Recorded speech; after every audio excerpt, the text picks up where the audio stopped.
His stool looked more like a throne the way he sat on it, and he kept throwing them back to the general rapture of the onlookers. He was middle-aged, late 40s by his look, and his body was beginning to run into the zone of comfortable fat that seemed the providence of men on the cusp of old age. He'd come here every night for the last week, and for the last week, I'd come here to observe him. I knew his name, which was a rarity. Most of them were just part of the faceless mass. Some of them would remain faceless forever, but some of them were known to me before the end. I was their shadow, the one who knew their secrets, and the one who ushered them from life to death. At that moment, I remembered my first. They say you never forget your first, and I can assure you that's the case. How could I forget her? She ushered me into the world of the living, so it was only fair that I usher her into the world of the dead. My mother was not what you would call a loving woman.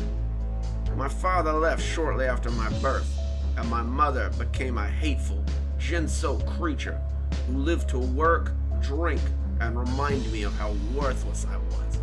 I must thank her one day. She made me into the man I am.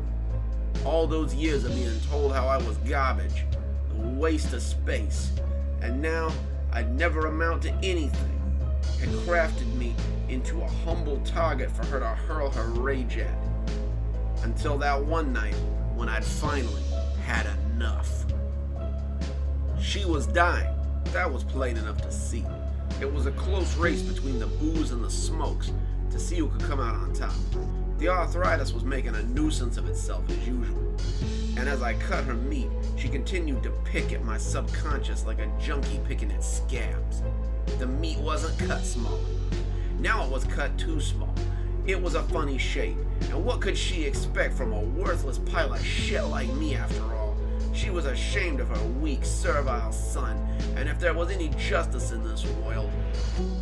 But you know, I never found out what would happen if there was any justice in this world. At that moment, I had suffered all I meant to. I yelled for her to shut up, and I stuck the knife I'd been using to cut her meat into her chest. She looked up at me, and her eyes were so full of terror and wonder that I put the knife back in again. I'd stabbed her 5 times before she made a sound, and even that was unintelligible. A gurgling, incoherent sound that befit a formless hag like my mother hand in glove. I moved her body and told the police she had come home drunk and attacked me. They let me collect her estate, such as it was, and I moved on. The only thing worthwhile that I ever had from her was the knowledge that I was good for at least one thing.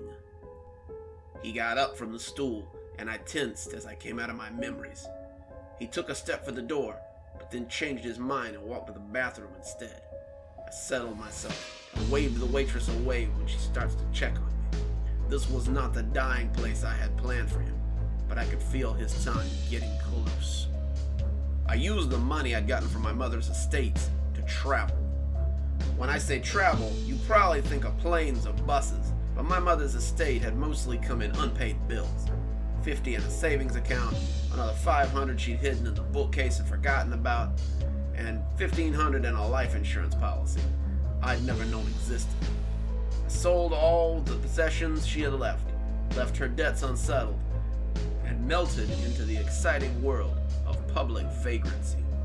I rode the rails, slept under bridges, and all the time I kept honing my craft.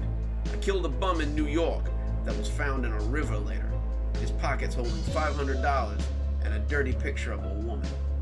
Then I found a junkie in Jersey, who I later found out had a wife and kids he'd been hiding his drug problem from. Then 2 prostitutes in Queens who had been sharing the same man without knowing it, and all the while, me staying one step ahead of the authorities. The investigations weren't lengthy. These were street people, or people up to no good, and their investigations were forgettable. The one to matter since my mother was number 5. Number 5, we'll call him James, was a New York businessman with a dark secret than the money he laundered from the mob. I was back home for the first time in years when I bumped into James purely by mistake. Coming out of a bus station, he plowed into me on the sidewalk and barked at me to look where the hell I was going. Some people would have killed him right then and there, but that wasn't my way. The stalk was the biggest thrill for me. Soon I discovered that James had a little secret of his own. He used to pick up whores late at night in his fancy red sports car. He liked to take them to the docks, and after a little backseat back and forth, he would drug them and sell them to people who knew who would pay top dollar for good stock. These weren't mobsters either. These were men who could afford to make sure these women disappeared. Afterwards, he'd get high in his car and zone out as he thought his bleak thoughts had mellowed. He'd come back to reality pretty quick when I slid the knife across his throat. His eyes rolled up as I told him how bad he'd been as his life dribbled out down his cheap suit. The police found enough evidence in his briefcase to follow the paper trail, but I was long gone by then. My latest quarry returned from the bathroom and staggered towards the door again. After bumping into a few tables and accepting the scornful shouts and hard shoves from the patrons, he found the door and wrapped his hand around the handle. I started to rise, and then his friends called to him from the door, offering him just one more for the road. "Well, how can I say no to such a generous offer?" he asked, and wandered back to the bar for one more drink. Killing this one would be doing him a favor, just like number 18. Number 18. Anna had been sweet enough to make me think about giving it all up and living a normal life. Too bad life is rarely that easy. During my travels, I caught pneumonia and was hospitalized for nearly a week. Anna was my nurse.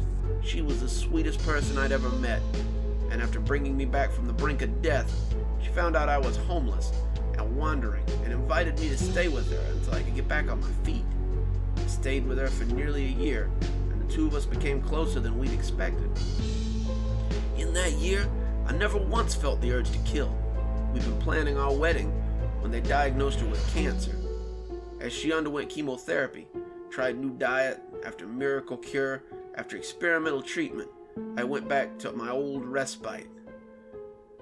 That year, Chicago was hit by a serial killer. 9 victims in 9 months, but my 10th victim was the only one that mattered. On her deathbed, Anna told me she knew I was the killer. She'd followed me one night, putting her own health at risk. She said she had been certain I wasn't cheating on her. She saw me stab a man and push him into the canal.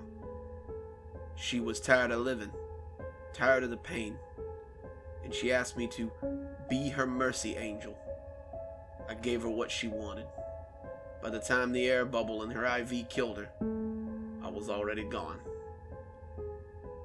One for the road turned out to be more like 5. When my prey finally shuffled towards the door, I was there to hold it open for him. He thanked me in a slurry voice and stumbled out into the night, the king of the inebriates. I followed after him like a hungry wraith, and when he turned down an alley, I knew his time had come. I tucked my knife up in my sleeve and began to creep up behind him as I moved to the end of the alley. I heard his zipper go down, and as he sent a stream of piss arcing across the bricks, I stalked in quietly behind him. North Carolina was not my desired destination, but I'd enjoyed the 3 years I'd been here. After Anna, I was drunk more than I was sober. Beer when I had money, hobo brew when I didn't, and always I rode the rails from one place to another. I picked up work in Maine and drank my way to Philadelphia, sloshed my way back to Chicago, where I somehow drank my way into a drunk tank in Warren, North Carolina. After my release, I worked odd jobs for odd folks.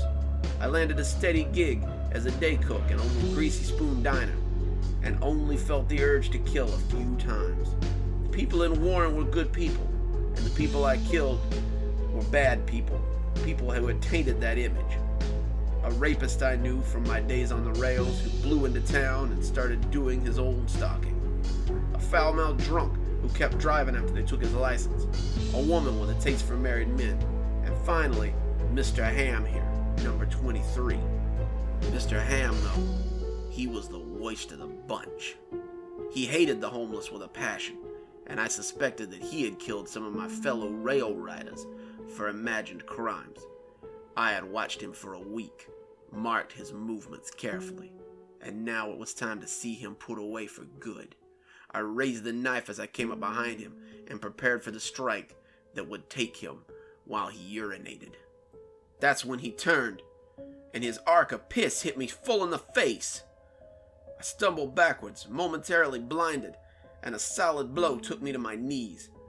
I toppled, legs hurting, and a heavy right struck me in the chest as I flailed to get back up. I wiped at my eyes, and there was Ham, towering over me. He was no longer looking quite so drunk, perched on my chest like the world's ugliest gargoyle. He smiled down at me, looking like the cat that finally got the cream. I knew you were watching me all this time, so I thought I'd see what your intentions were. I suspected you were trying to kill me. Kind calls to kind, after all. But I do have one question before I kill you. The tip of my own knife pressed against my throat. How many lives have you counted? I didn't have to ask what he meant. You would have been 23. He leaned in, wishing to impart a secret before the end, and whispered, You will be my 44th.